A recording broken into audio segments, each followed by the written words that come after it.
Good evening. Welcome to Disciples Christian Church.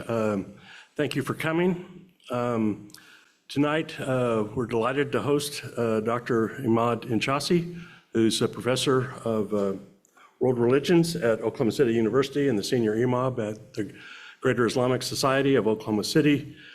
He also has a book that Dick Kling picked up after we put it in the flyer and said, heartily recommends the book to you. We'll go tonight until about 8 o'clock, and he'll talk until he's ready to stop, and then we'll have questions, and I'll just take a mic and walk around so that everyone can hear your questions. We're recording this on Zoom, right, and then it'll be posted on our church YouTube channel after this. John, how many people do we have on Zoom right now? 2, okay. All right, so I'm not going to eat into any of his time. He's going to talk tonight about what's going on in Gaza and the West Bank and his personal experiences as a refugee in Lebanon. So, Dr. Enchassi, it's all yours.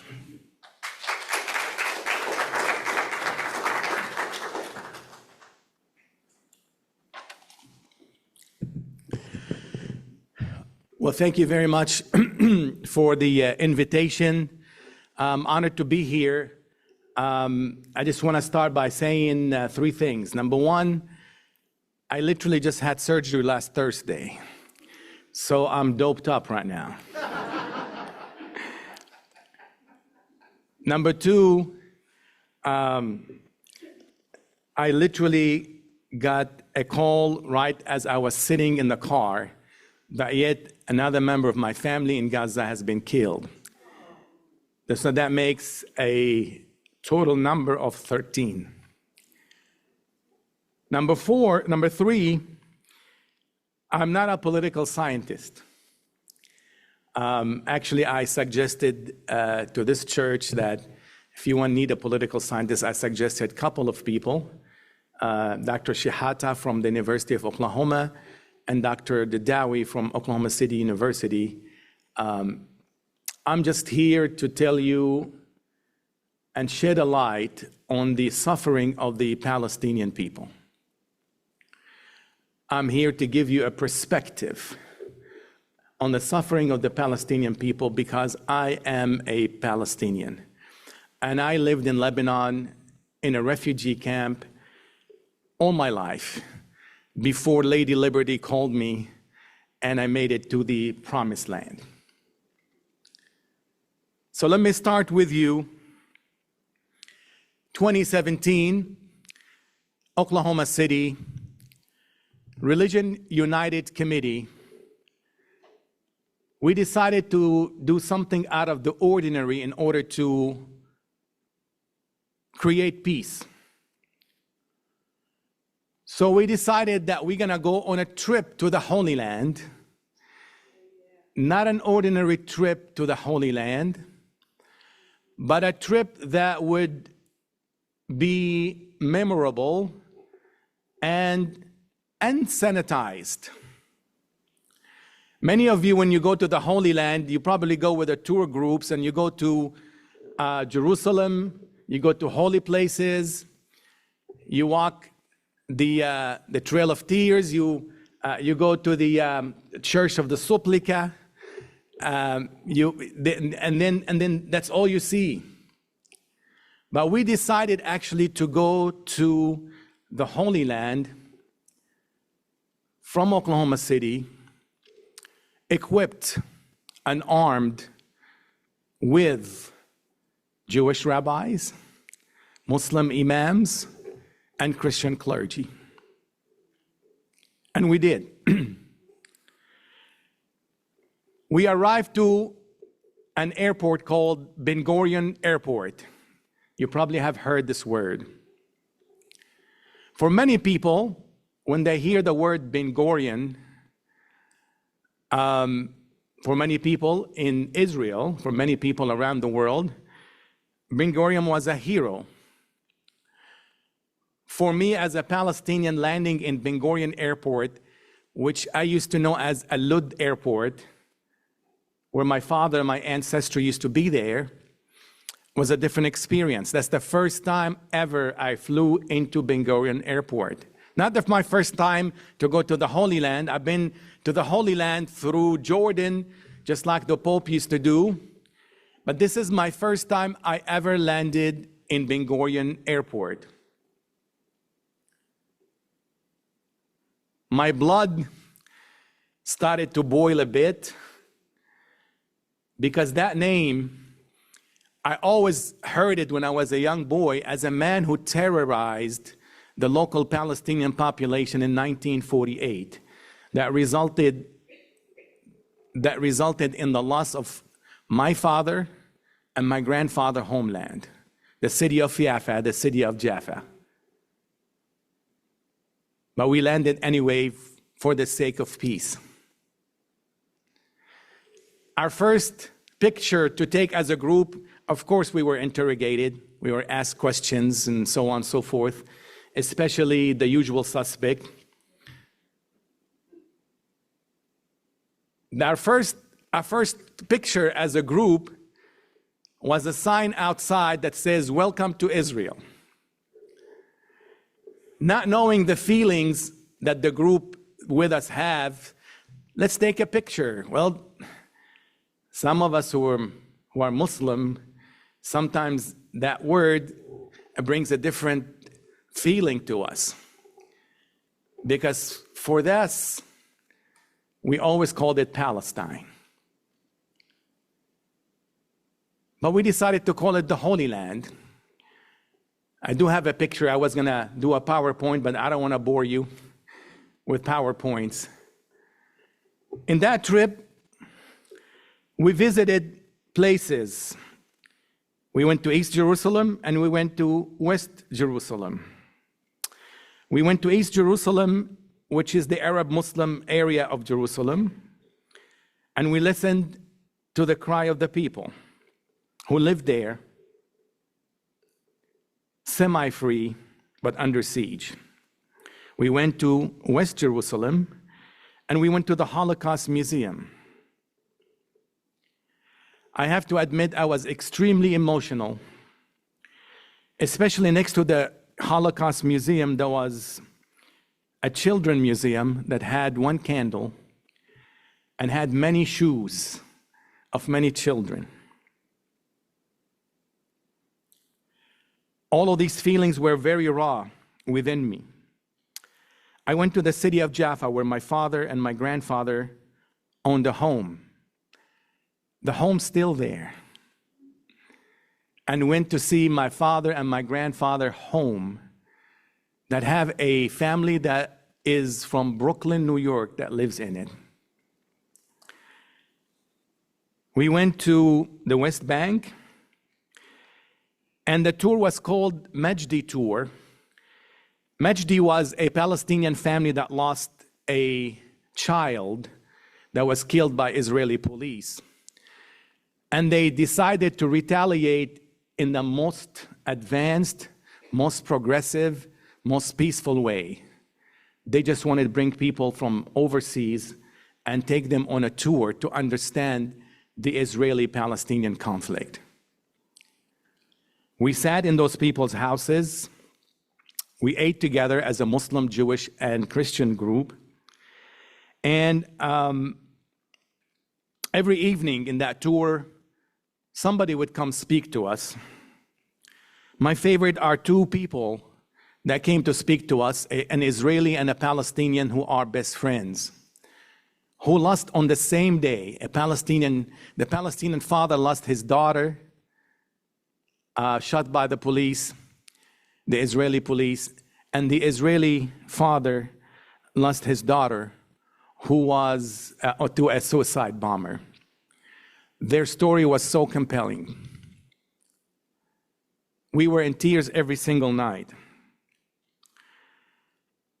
We went to places like the Oasis of Peace, but we also went to settlements where people just show up and grab somebody else's land and say, "This is our land, God has gave us the land." That was not my favorite place in the world to be, but as I said, it was a very unsanitized trip. Throughout the trip, we heard the word, it's complicated. The issue is complicated. The issue is complicated. Well, I'm here to tell you the issue is not really complicated. It's simple. But let me give you a brief history. I don't like history, but in order for us to understand the conflict, it did not start on October 7, y'all. That's my Oklahoma accent, y'all. The conflict did not start on October 7th. If you turn any TV on your TV screens and say October 7th, yes, October 7th was horrible. October 7th was heartbreaking. I was in tears as I went to visit Rabbi Vered at her house. But my tears were for the victims of October 7th, but also I knew what was coming up. They tell you it's complicated, but it's not that complicated. From the year 1517 to the year 1917, Palestine, the land what we call the Holy Land, which consists of Palestine, the West Bank, and Gaza, and Israel, was under the last Muslim dynasty by the name of the Ottoman Empire. The Ottoman Empire was a Muslim empire that held that entire region. The area that's known as Palestine, which is the traditional Palestine that we know as today, was also part of Jordan, Lebanon, and Syria. That was the whole area was called Bilad al-Sham. That was all one whole region. And all of these regions, they will have those neighborhoods that was called Jordan, next to the Jordan River, Lebanon, that's where the cedar trees of Lebanon are, Syria, and so on.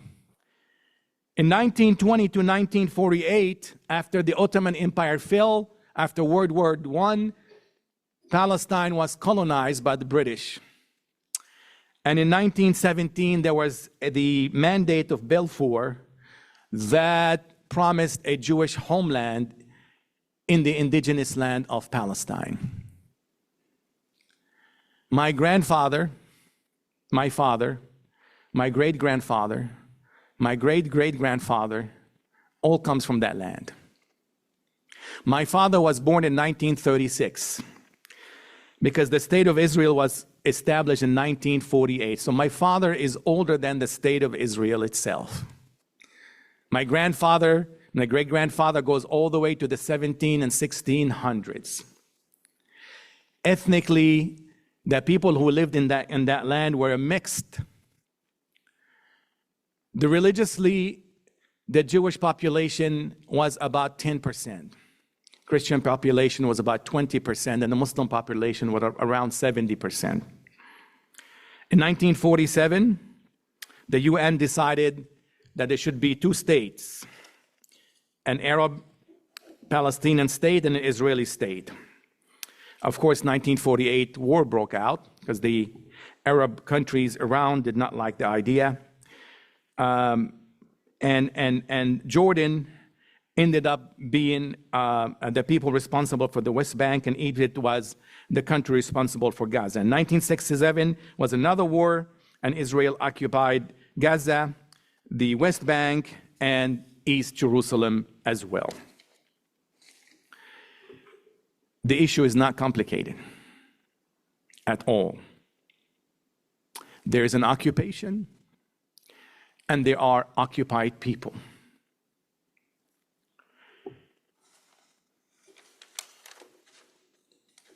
My family, in 1948, were refugees to Lebanon. My father, my grandfather, my grandmother came walking from the city of Jaffa to the borders of Lebanon, where they were picked up by the railroad and eventually ended up in the city of Beirut. The Palestinians did not flee only to surrounding areas, Many Palestinians went to Lebanon. Many Palestinians went to Jordan. Some Palestinians went to Egypt and Syria. But there was also internal people who are refugees internally. When we talk about Gaza, we're going to say Gaza is 2.3 million people, but the original inhabitants of Gaza are only 300,000 people. So there are 2 million refugees who came from what was known as Palestine, now it's Israel, that moved to the West Bank and moved to the city of Gaza. My family ended up in Syria, Lebanon, Egypt, Jordan, West Bank, and Gaza. The Enchassi family I literally have cousins in the West Bank. My aunt just passed away in the West Bank 2 years ago.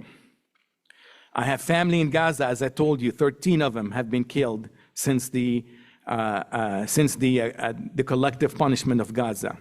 I have family in Syria. My immediate family lives in Lebanon.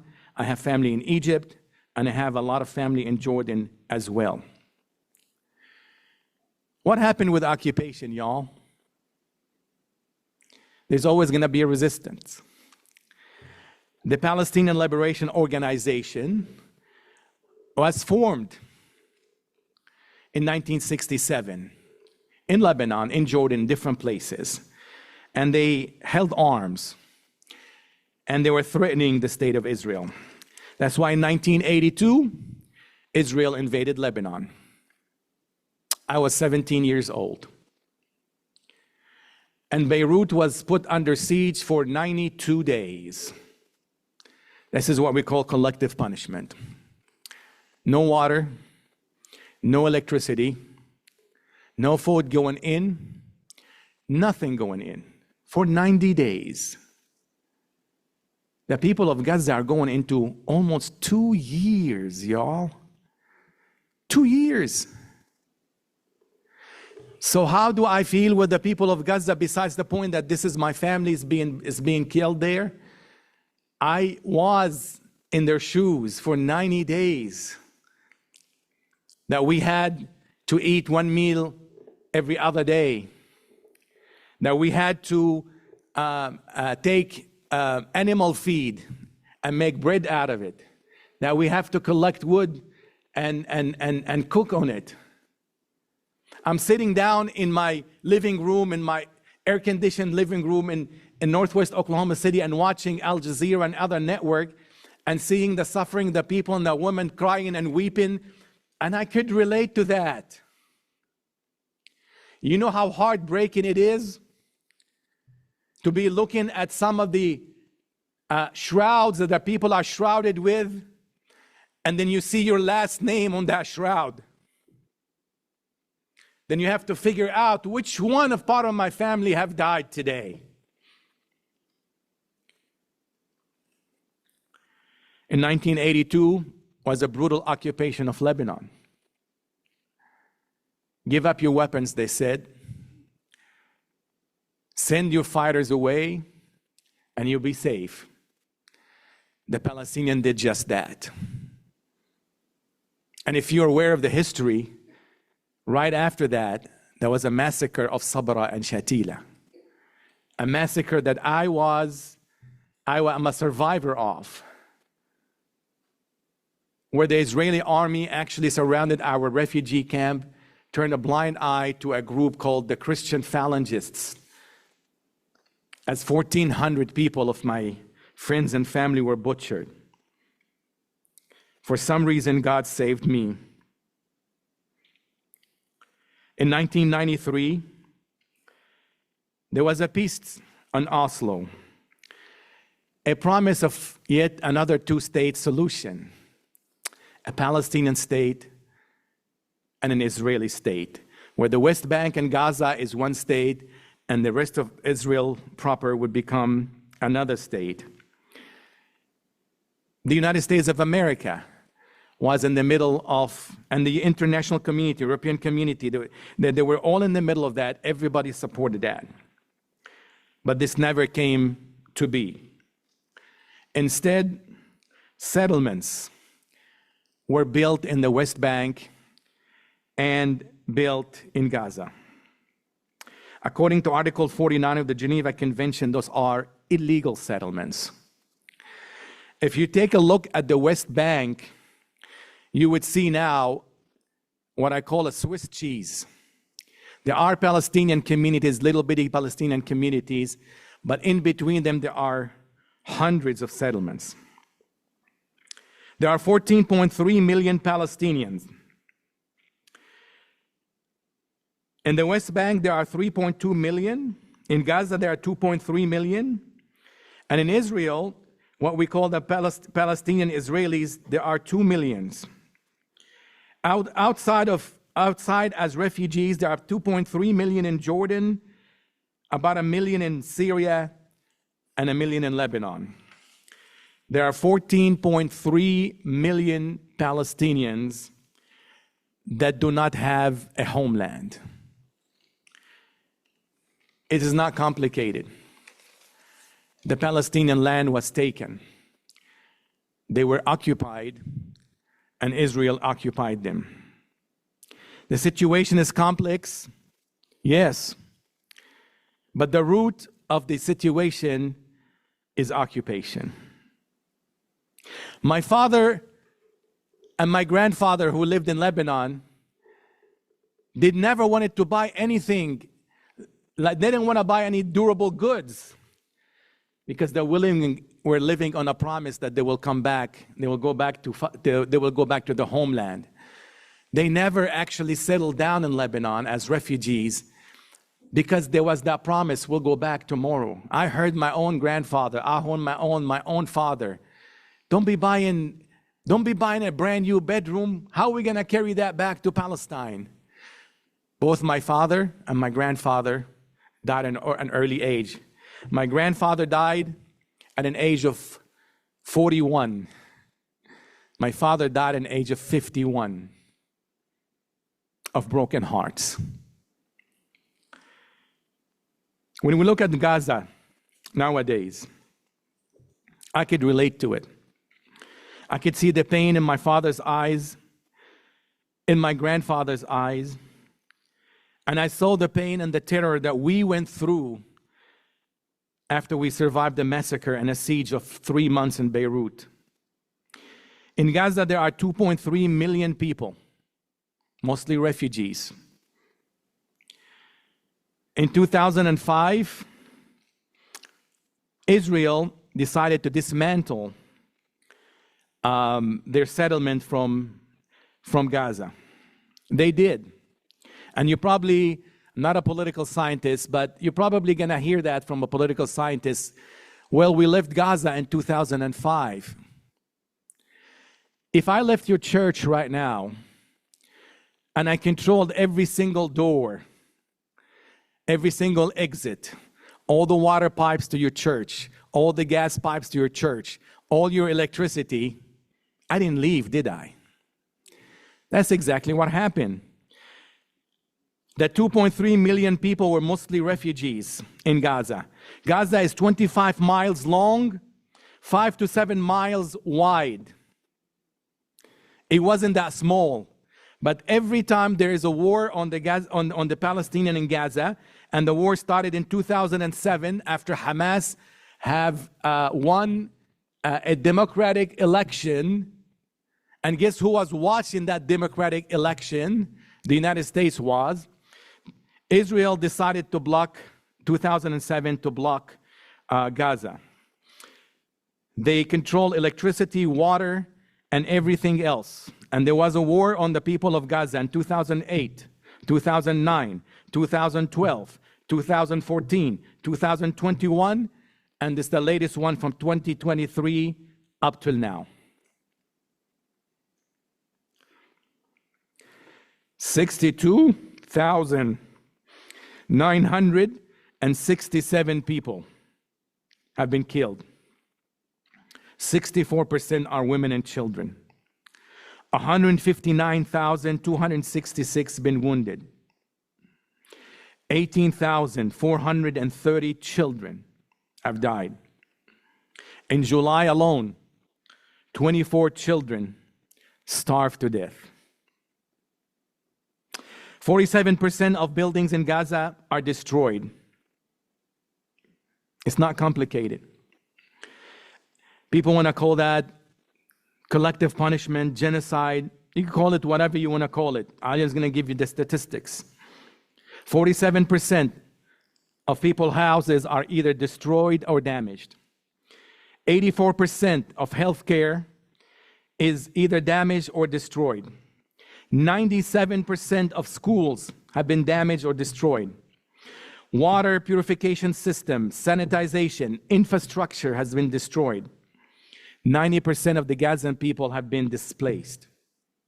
Disease, famine, lack of medical supply, lack of food, lack of nutrition. You could see that on your TV screen. 249 reporters have been killed. 297 United Nations workers have been killed, and all 72 United Nations locations have been bombed or destroyed. Churches and mosques, places of worship, has been bombed. My family, when they want to go to the mosque, they will sit down outside a bombed place and pray. I told you my family have lost 13 people, but I still have people missing under the rubble. For almost 2 years, they've been enduring. The picture is not prettier in the West Bank. There's about 147 settlements in the West Bank. As I said, the West Bank looked like a Swiss cheese. There are settlements everywhere. And when we were there, we were one of the lucky ones, US citizens. Because yes, this is part of apartheid. There are those people who have cars with yellow tags and those people who have cars with white tags. People who have cars with yellow tags could go anywhere in Palestine or Israel. People who have white tags, those are the Palestinians who live in the West Bank. They could only go on Palestinian-only roads. Are you serious? There's only Israeli-only roads? Yes. Does that sound like an apartheid? Well, yes. There's two sets of rules, two sets of laws. One for the occupier, one for the occupied. There are 147 settlements, which is something that is okayed by the Israeli government, but there are 224 outposts and checkpoints. Now imagine 224 outposts and checkpoint in an area that is smaller than Moore, Oklahoma. How are you going to get back and forth from work? And we went on that trip. We passed through the places where the Palestinians passed. I remember one passage that looks like, I've never seen those metal fences except here in Oklahoma, where you have the cows going through these metal fences to make them go to a certain places. In 2024 alone, there were 49 more outposts. In 2025, just this year, 22 more settlements were approved, illegal settlements. And do you know who loves settlements, y'all? Our ambassador to Israel. He's not only a person who loves settlements and settlers, he doesn't even recognize the people of Palestine. He doesn't even recognize that there are such a thing as indigenous people. Settler violence, terrorizing local people on the West Bank. The settler settlement, the settler terrorizing local people is unbelievable, has escalated from burning families inside their homes to burning olive tree, the bloodline for the Palestinians, to killing farmlands that the Palestinians live on, to burning Palestinians' cars, to robbing Palestinian banks and exchange places, to building a separation wall that was built on Palestinian land that separate a person from his farming land. I remember going to the Church of the Holy Supplica before the wall and going to the Church of the Holy Supplica after the wall. Before the wall, it was a 12-minute trip. After the wall, it was an hour and 20-minute trip. Imagine you're a farmer on this side of the wall, and you have to farm your land on the other side of the wall. And then you have to walk for 2.5, 3 hours to go farm. Well, guess what? There's a law now. If you don't farm your land for so many days, that the land will become as a property of the state. So there are those discrimination in the laws that depict and target Palestinians.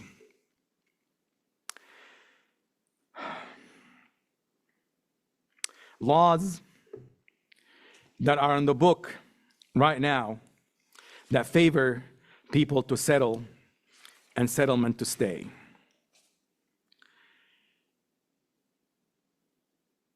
In summary, this position and the Nakba in 1948. Over 700,000 Palestinians were expelled or fled during the creation of the State of Israel. They lost home, land, property, and many were given refugee status, had carried on throughout generations. I am a U.S. citizen. When I go to Lebanon, I become a Palestinian refugee. And depending on which country took you as a refugee, that's another internal political soccer with the fate and the future of the Palestinian in those localities.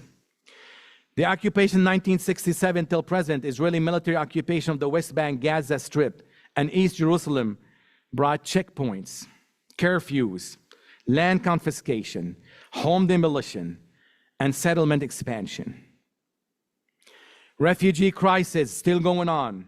Millions of Palestinians remain refugees or displaced, living in camps in Gaza, West Bank, Jordan, Lebanon, Syria, and often in dire condition with very limited rights and very limited resources.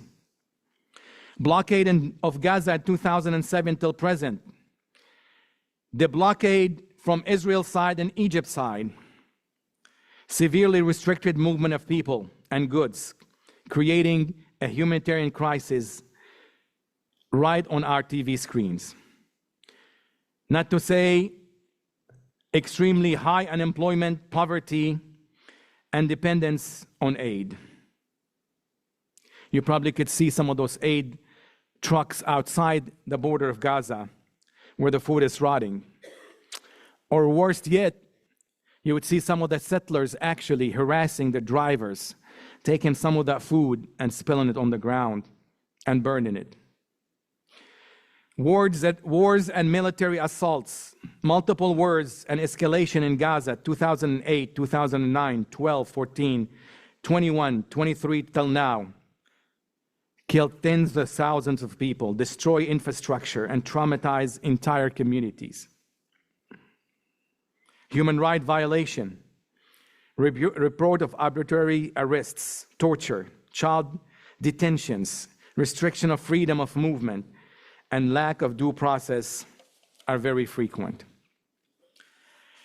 Settler violence and land seizure, expansion of Israeli settlements, illegal settlements in the West Bank, displaced Palestinians' family, destroyed olive groves, and created daily friction with armed settlers. There is a Jerusalem restrictions. Palestinians in East Jerusalem face home demolition, residency revocations, and restrictions on worship at holy sites like Al-Aqsa Mosque. Imagine coming here on Sunday and the army is outside telling you your church is off limit. That's what often happened to the Palestinian Al-Aqsa Mosque in the name of security. Home demolition in Jerusalem. Residency revoked. Imagine you're a Palestinian who lived in the West Bank or Gaza, and you want to marry a Palestinian that live in East Jerusalem. That is almost impossible. Almost impossible. The people in East Jerusalem could marry somebody from the West Bank because you know what? We get rid of them from East Jerusalem and we'll take their houses. But somebody from the West Bank cannot come marry somebody from East Jerusalem and live in East Jerusalem. Economic hardship, high unemployment, restrictions on trade, land loss, and resources control contribute to widespread poverty. The worst is the psychological and generational trauma. You know the head of Hamas, the one that was killed by the Israeli army? He watched his father and his mother being killed by the Israeli army. What do you expect of a generation? What is expected of a Palestinian generation of Gaza that watches their mother and their father die? Decades of war, displacement, instability have created lasting trauma, especially among children. In closing, it's not complicated, and it didn't start on October 7th. But for more than 75 years, the Palestinian people have endured suffering upon suffering. Families were driven from their homes, divided in 1948, becoming refugees in their own land and across the region. Generation have grown up in camps. I knew nothing except displacement and longing for a homeland that I saw on my eyes of my father. Under occupation, Palestinians faced checkpoints, walls, and delay, humiliation. Their homes are demolished, their lands are taken, and their freedom restricted. In Gaza, millions live under siege, cut off from the world, trapped in poverty, and enduring repeated wars. Do you know what they call the wars in Gaza? It's time to cut the lawn. Cutting the lawn 2019, 20, 21, 22, 23.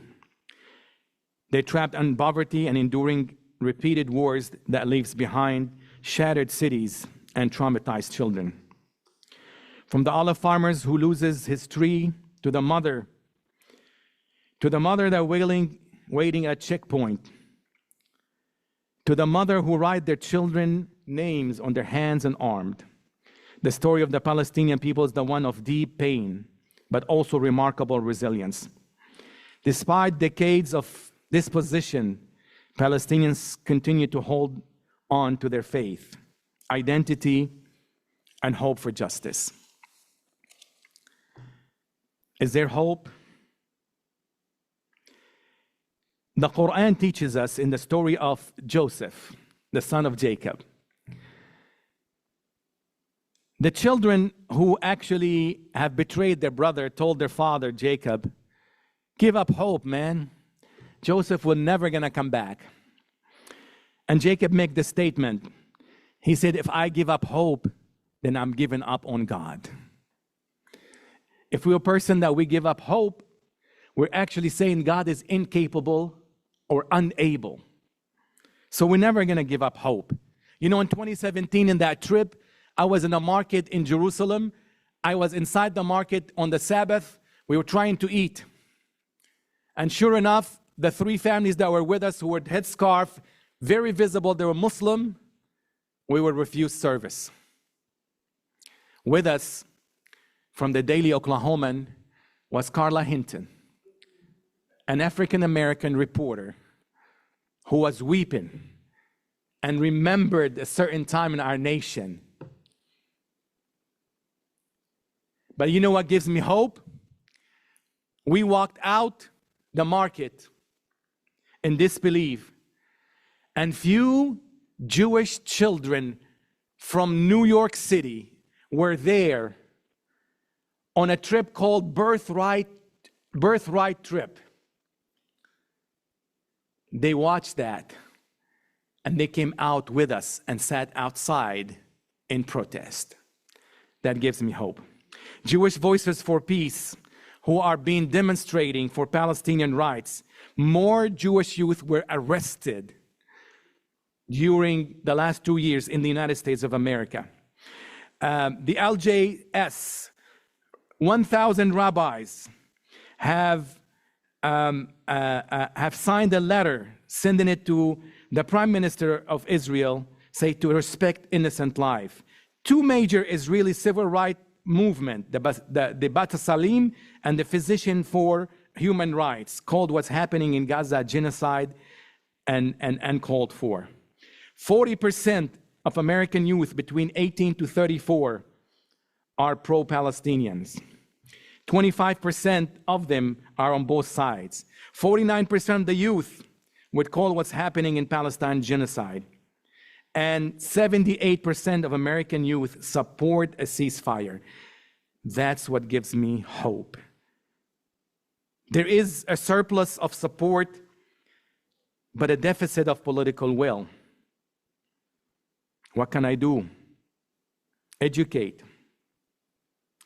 Bring some Christian pasture, y'all.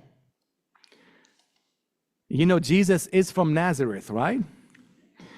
He's not from Nashville. There are those Palestinian preachers that he could tell you. There was one on Chris Tucker, if you watch The Nun on Chris Tucker, that would tell you also the suffering of the Palestinian people there. Donate, advocate, talk to the media, talk to your politician, pray. But if none of this happens, if none of this helps, as a Muslim, y'all, I'm praying for Jesus to come back. God bless you. Thank you very much.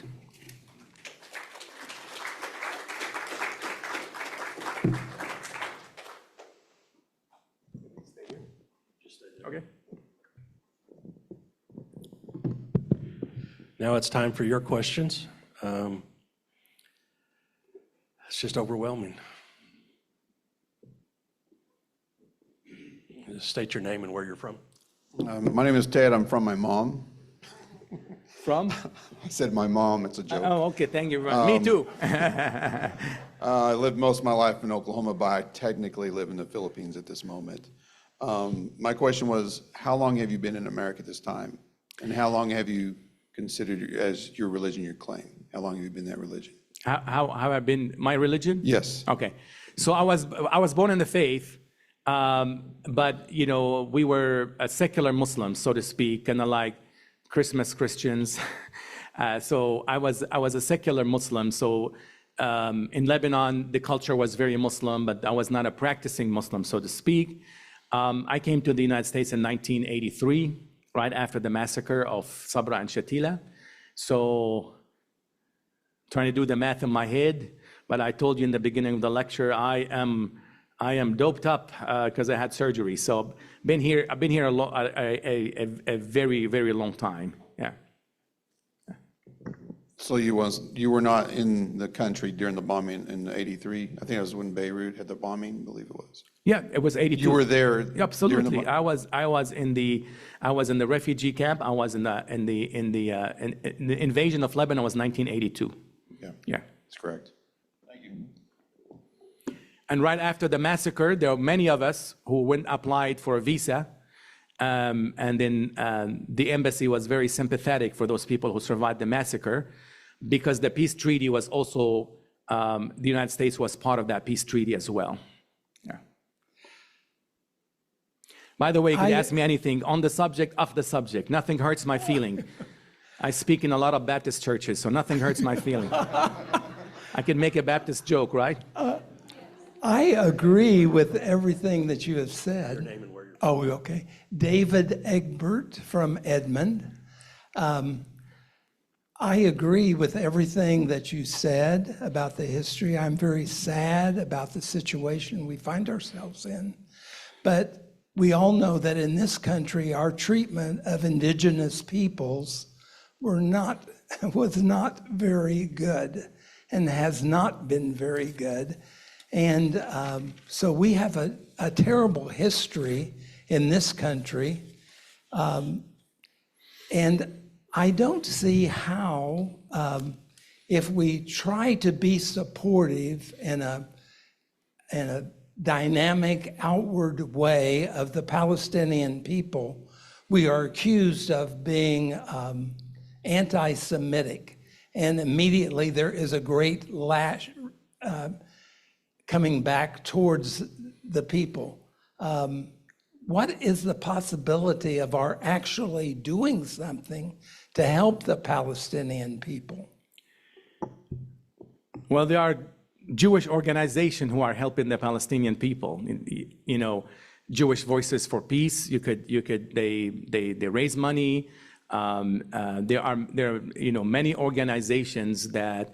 There are organizations, actually, Jewish organizations that you could donate money to that will go after the settlers who have harmed a Palestinian, because a lot of those settlers might go unprosecuted.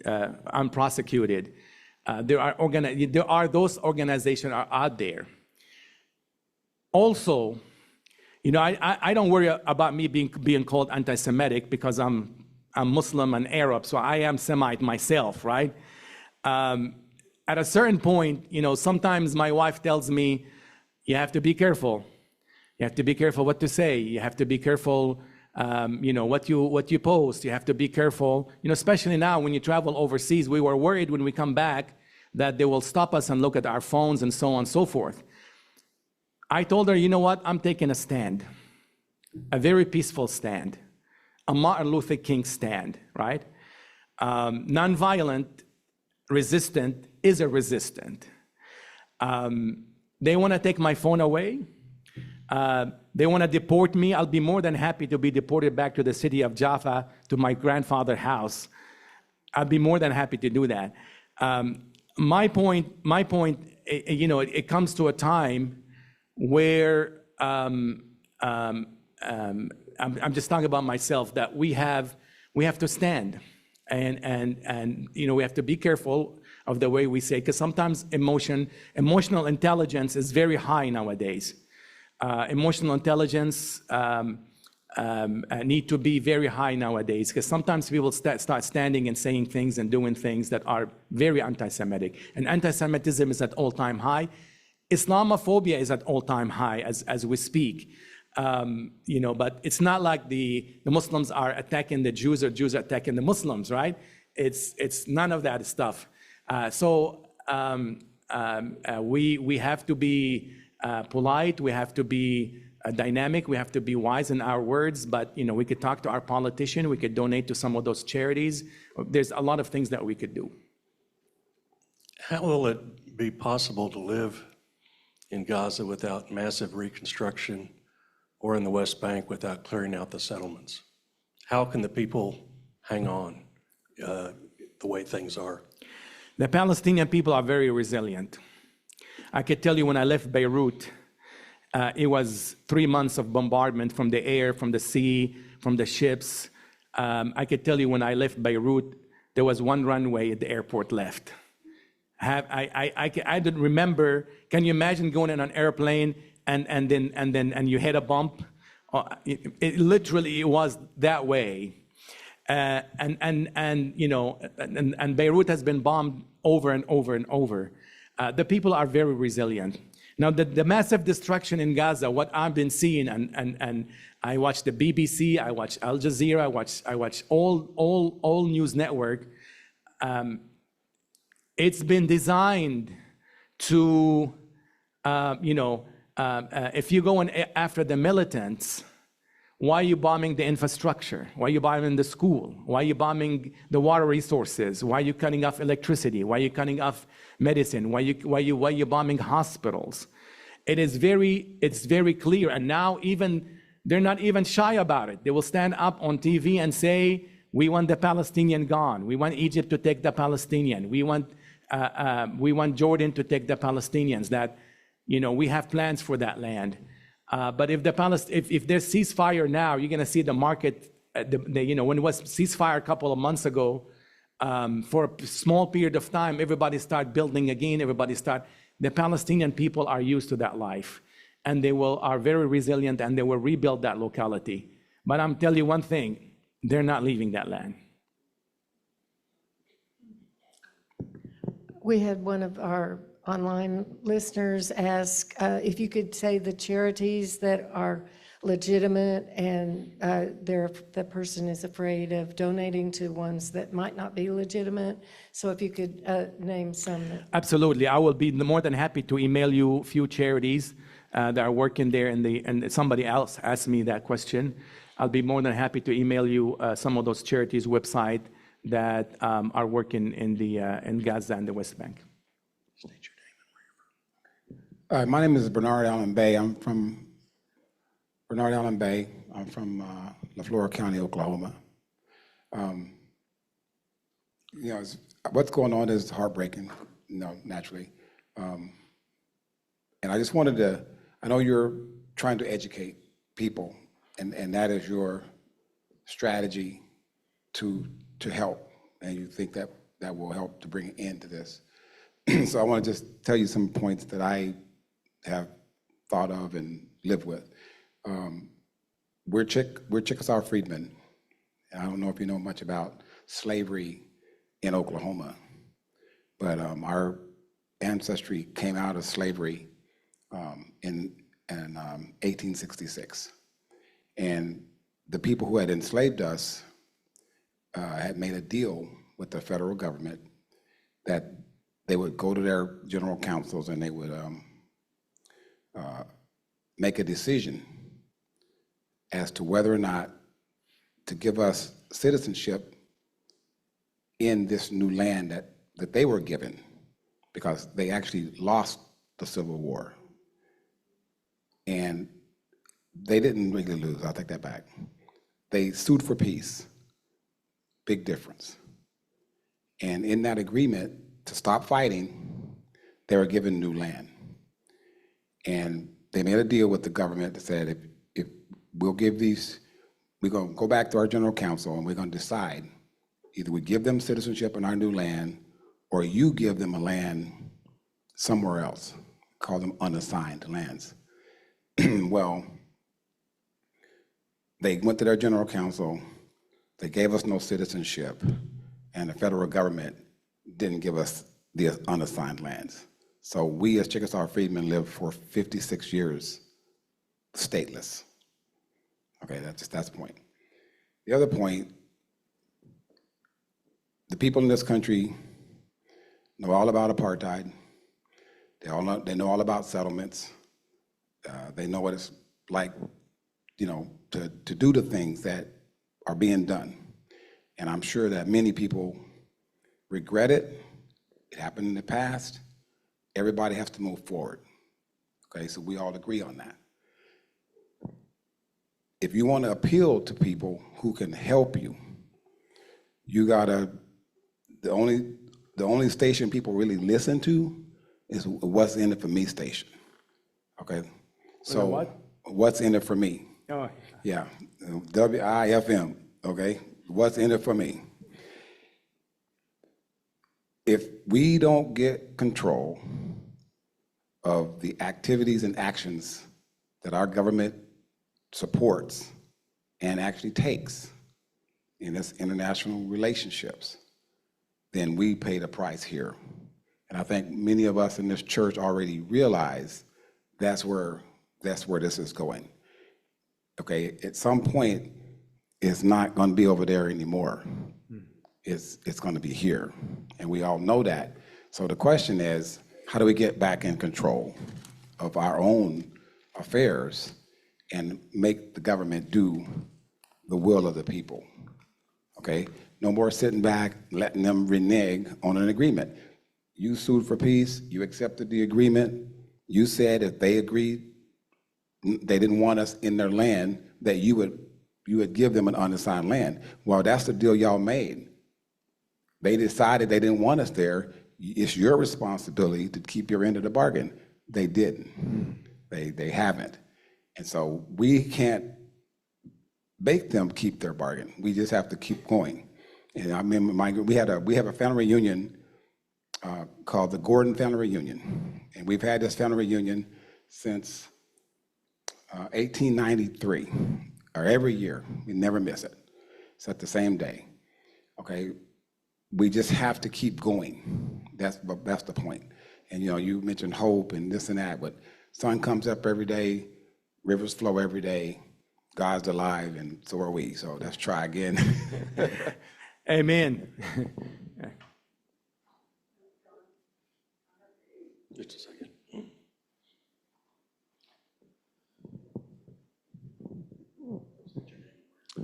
Paul Constance, I am actually British, so we started the problem from the beginning in the Middle East. And I am fully aware of all No the... dinner for you. Several statements. I have lived in Turkey. I have lived in Syria. I have lived in Oman. I have lived in Egypt. I have lived in and visited Israel. I have friends from all these places. The people in all these countries are wonderful people, and they all have good hearts and good direction.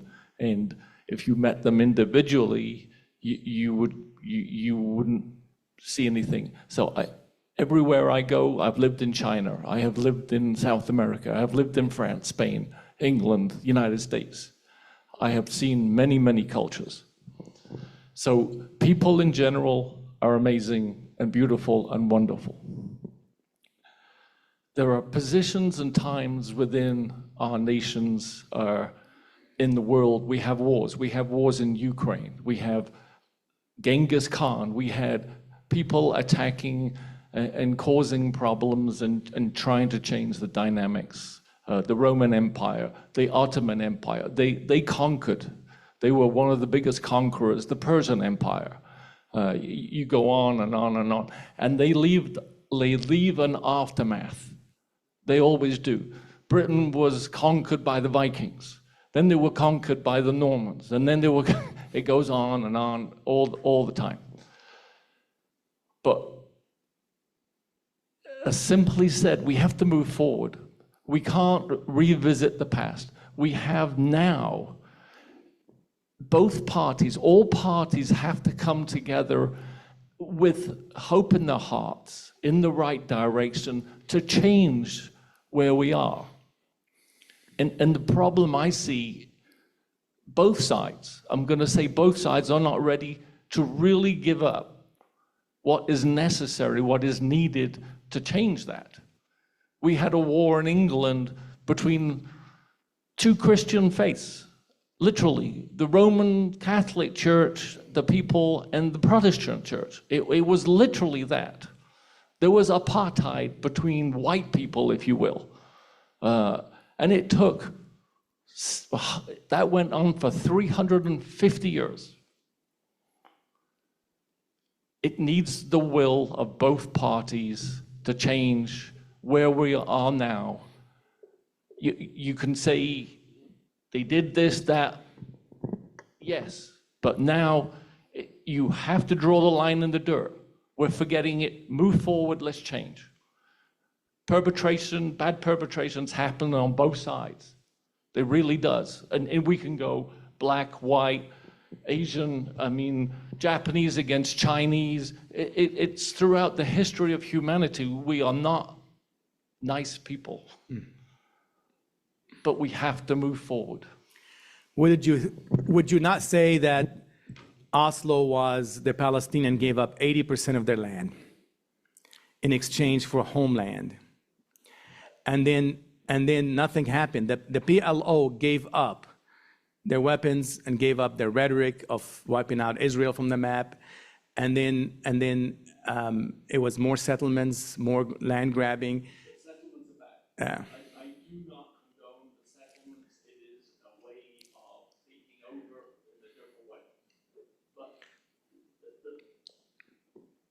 the globe, the world has to come together. Absolutely. It's now the scary part is the the dream of the prime minister of Greater Israel, which takes over a big part of the existing world. So, Putin is taking over Ukraine, right? So, yeah, what should we do in that regard? I got you. I don't have any solutions. I understand what you're saying. I believe the Palestinian people deserve and should have their own land. And so should the Israeli people. And let's live together. Absolutely. But until both sides, right? I don't know. I don't have an answer. I wish I did. Thank you. Okay, I have two more from our listeners online. One asks, talks about the UN peacekeepers from the past, and is there anything similar to that might be in the works to have the UN intercede? And the other one is from Reverend T. Sherry Dickerson. And she says, Imam Enchassi, thank you, brother, for your diligence in speaking out loud to educate us. Please know that BLM OKC and myself continue to stand with you. My question, what are the best ways to support you directly, as well as our Palestine siblings here and abroad? Tangible support besides monetary support. Feel better, brother. And she also says, is it harmful for organizations like BLM OKC to publicly or outwardly support efforts? Well, as far as support, advocacy is always a good support. Whether organizations want to, there's many organizations who took a stand, including 1,000 rabbis, and including Jewish Voices for Peace. That's going to be depending on those organizations and what they want to do. The thing is, I don't want you to look at this issue as, if you are pro-Palestinian, then you are against Israel. This is a pro-human issue right now as we speak. For God's sake, this is 2025 and we have babies starving. This is 2025 and we have mothers writing their children's names on their hands and arms and legs in case the baby was blown into pieces so they will recognize their own babies. This is 2025 and there are tents being blown away. This is 2025 and right now as we speak, people are standing in line to get some aids and they're being killed. 2025 and doctors are amputating body parts without any medicine. This is a human issue. When you have two Israeli civil rights movements come out and say enough is enough, we're addressing the human in the heart of the people. The first question is about the UN peacekeeping. We wish. I mean, Israel never liked the idea of a UN. They would never accept a UN force. But the Palestinian would welcome the UN in open arms, with open arms. I don't know if you know that, but the UN is pretty impotent.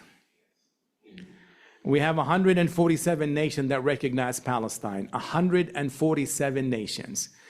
United Council, you have everybody for a resolution. There's only one nation that veto it. I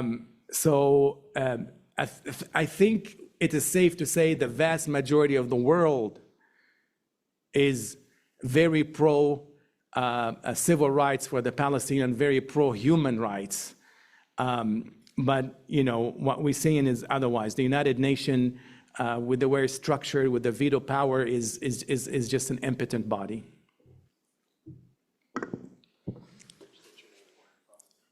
Reverend Bradley Havener. I'm from at Disciples First in Oklahoma City. I'm from Midwest City, Oklahoma. Currently live up in Guthrie, though.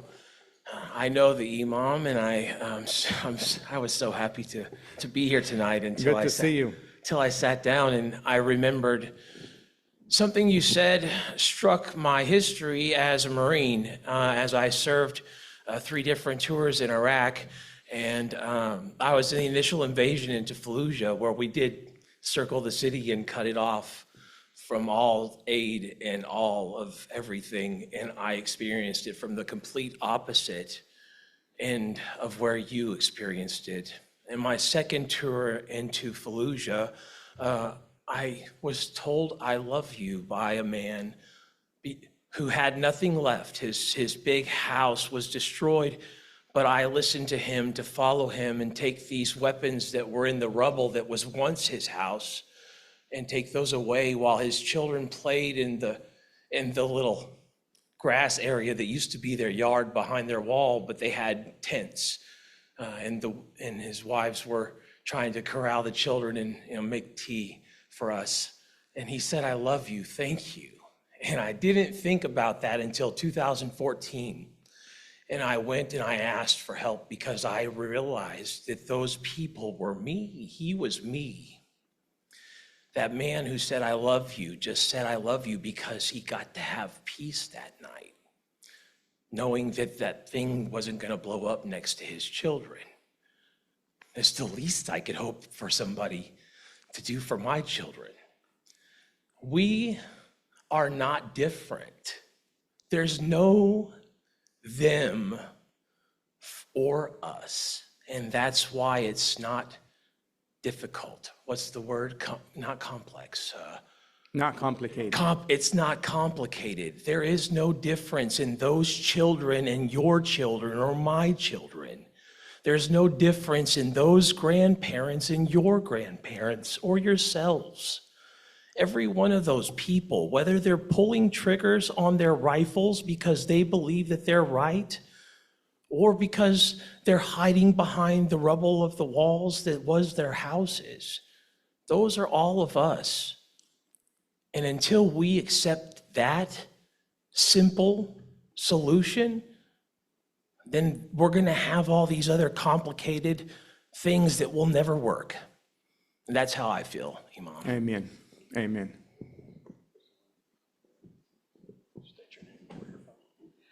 Susan Young, I'm originally from Michigan. I was in the military, but now I call Edmond my home, and I'm a member of this church. And I came here tonight to be informed because I have history of a long military family from the American Revolution, and I have actually have a great nephew and 2 great nephews who are the product of a American Marine and a Israeli ex-army woman that live in Jerusalem. Now, when I was discussing this with my nephew, who is the father of the retired Marine who had 3 tours, as you did, sir, throughout the area, and got out because they wouldn't send him again to another deployment. You begin to wonder, well, what's going on with this particular part of my family? You know he's got to have PTSD. Well, anyway, his father says, well, the reason why this is going on is because of Hamas. Because the Quran says that they're going to have to kill Christians, that is their purpose, that is what they're training the children to do. And I thought, this cannot be. This really cannot be. Children are not trained to be this way. There may be a result of what's going on, but people don't choose war, not unless there is something, like you said, their homes are being destroyed. Their families are being destroyed. They're watching their loved ones being killed in front of them. I really so much appreciate your educating me tonight. So at least when I do talk to my nephew again, I can say, I think there's another side to this, Michael. I really think that you're not looking at the other side. And that's what I see happening with many Americans. They're not looking at the other side.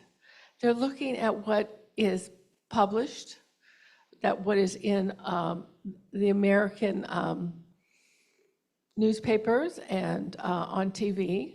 They're not looking at the BBC. They're not looking at other things that are on YouTube, which I happen to do. Thank you very much. I really appreciate you being You're here. most welcome. We need more people with heart like yours. Just a comment. This has been going on way before Hamas. Hamas came to power in the 90s. Before Hamas, there was other organization. Before the other organization, when there was other organization, where the PLO was also a resistant movement. There were secular movements. As long as there's occupation, you're going to have a group that are resisting. The second part, just because I'm a theologian, there's no place in the Quran that says that Muslims should kill Christians. There are 20 million Christians that live in the Middle East, including in Gaza.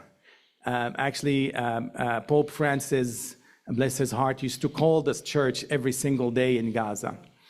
There's nowhere in the Quran that says, to kill somebody because of their faith or their ethnicity or their national origin whatsoever. This is part of a propaganda that feeds into Islamophobia of many authors that are well paid to propagate those kind of issues. My mother-in-law just passed away 2 years ago, actually a year ago, and my brother-in-law, who was a Navy SEAL, also passed away 2 weeks after that. And both of them asked their daughter, my wife, that I should arrange their funerals. So the Muslim imam arranged 2 Catholic funerals for my mother-in-law and for my brother-in-law, who was a Navy SEAL. So a lot of that rhetoric, we should be. Anytime somebody tells you, well, you know how Muslims are, you know how Jews are, you know how Buddhists are. That means that's going to be followed with a misconception. One thing I pride myself in, I teach world religion at Oklahoma City University. We discuss all the misconceptions about those particular religions, because 99.999, if not 100%, all of them are false and propagated by those people who have ill feelings towards that faith. But thank you so much.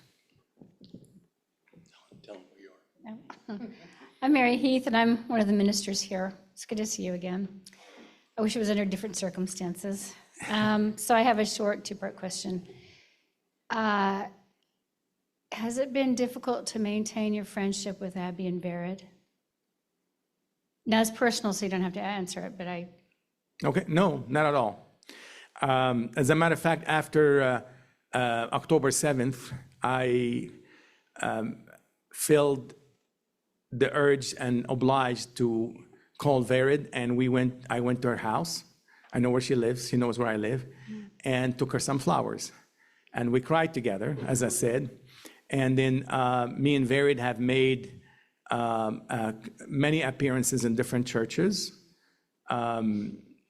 When they found out that I had family that I've lost in Gaza, they sent me postcards and fruit basket. That's part of the Jewish tradition of showing condolences.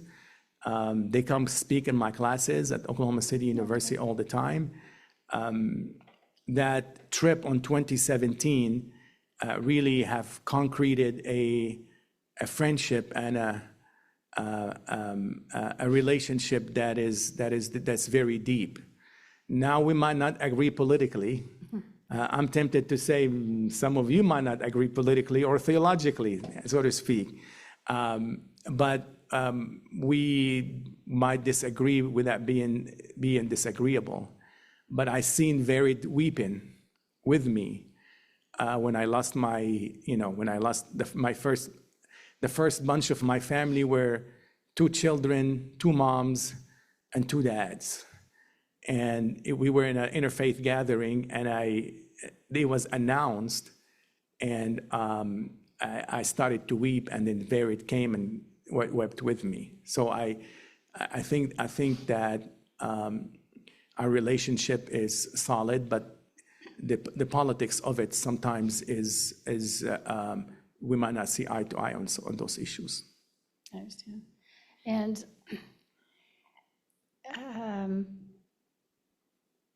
I think probably most of us would agree that Israel's reaction has been what we would call overkill. It's been a little over punitive. Do you see it as really that they want the land? Is it racial, ethnic? See, that doesn't make sense to me because many of you are from the same history of the world. Religious persecution? I mean, what do you think is the end result that Israel really wants or would stand to gain from all of this? Again, I'm not a political scientist, but when you destroy the infrastructure of a city, the schools, the universities, the hospitals, people houses, blow up blocks and blocks of people houses, you are making that place unlivable. And this is not the first time. Now you've heard, my heart shakes, because I don't want my people to die there. I want Egypt to open the borders and let the Palestinians go in. But this is not the first time this happened. When my father and my grandfather left in 1948, they were told, just leave for a few weeks and you could come back, and they never came back. In 1967, just leave for a few weeks and you come back, and they never came back. And all we could see is an expansion of the land, expansion of the land, expansion of the land. Now, I don't need to tell you that even from the White House, there was a plan for, a Trump Gulf, that was the goofiest thing I've ever seen in my life. But it is definitely about the land. It's definitely about ethnic cleansing. Ben Gurion himself, read some of the Ben Gurion dreams of emptying that land. When the city of Jaffa, where my family's from, used to be 80% Muslim, and it's 80% Jewish. That is ethnic cleansing. You could call it whatever you want to call it. That is ethnic cleansing. That is Israel going after the land. They want the Palestinian out by all means necessary. That's why Egypt's saying no. We're not going to open our borders. And sometimes I wish they would open the borders so the people would have some relief. But we've been through this so many times. Just leave for a little bit, leave for a little bit. Trails of tears, y'all, right? And we've been through this many, many times. Yeah, Jim Shields. I never met you in my life. Never seen that. I've lived in Edmond for 28 days. Before that, Oklahoma City. You and I met right after the bombing. There were evil people who did that. There are evil people all over the world doing all kinds of things. In the situation we're talking about, Netanyahu and a huge number of his people are downright evil and determined to do the genocide and the destruction. I wanted to say that a little more openly. You've been a bit gentle, and there's nothing gentle about the killing and starving of people. It is just flat evil, and we need to approach it every way that we can. Thank you very much. Love you. I love you too. Thanks. Good to see Glad you. you're here. You look younger every time I see you.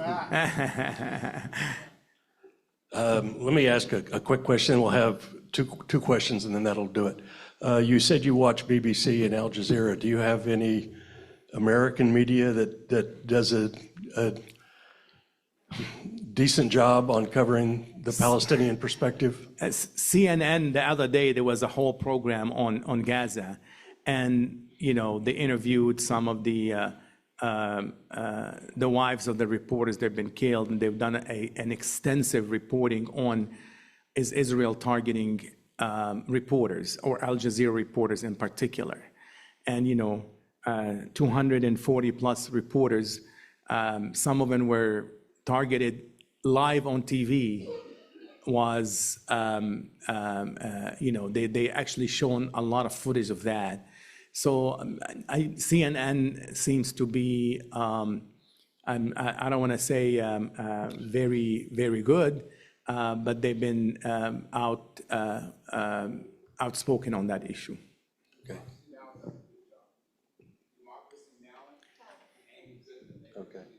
Okay. Did you have your hand up? I'm Jeannie Cheek. I live in Oklahoma City, and we're members of Joy Mennonite Church. Some of us have heard you speak through the years, and you are a trusted voice.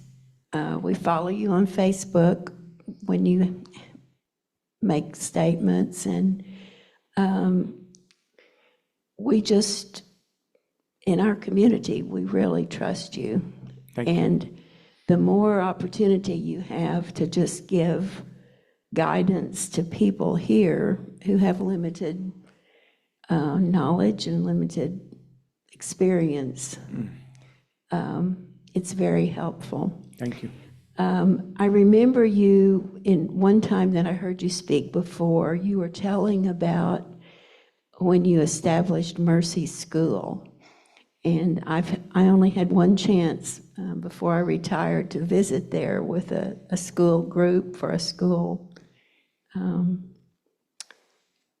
event and that you all sponsored. And generally, I am very impressed and feel like it's just a good place that's offering young people good guidance.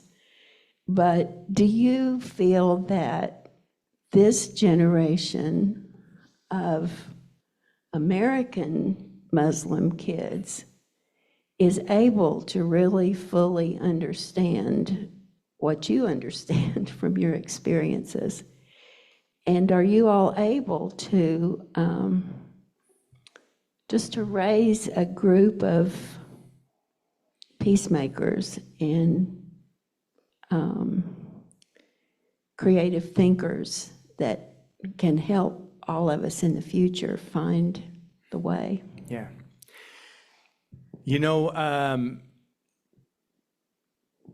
Follow national news.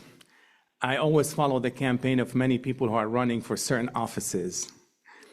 You could see the mayor of New York City, for instance, the mayor of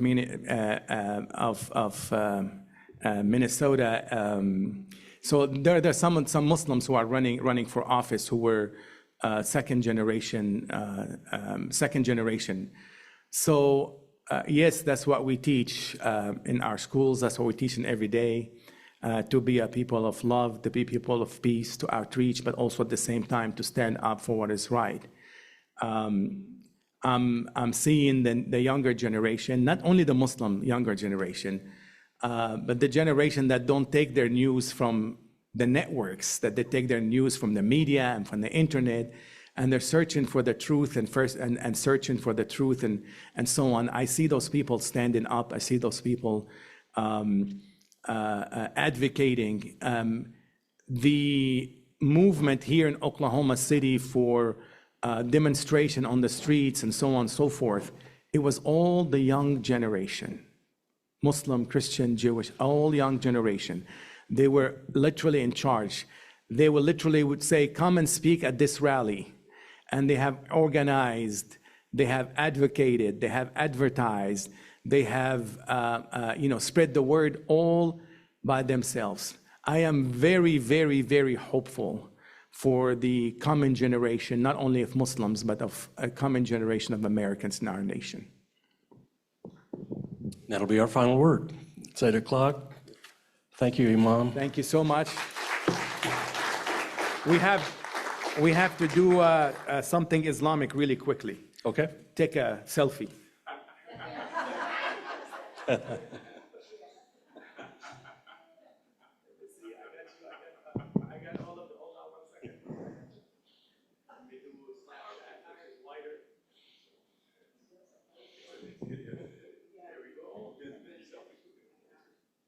Say disciples.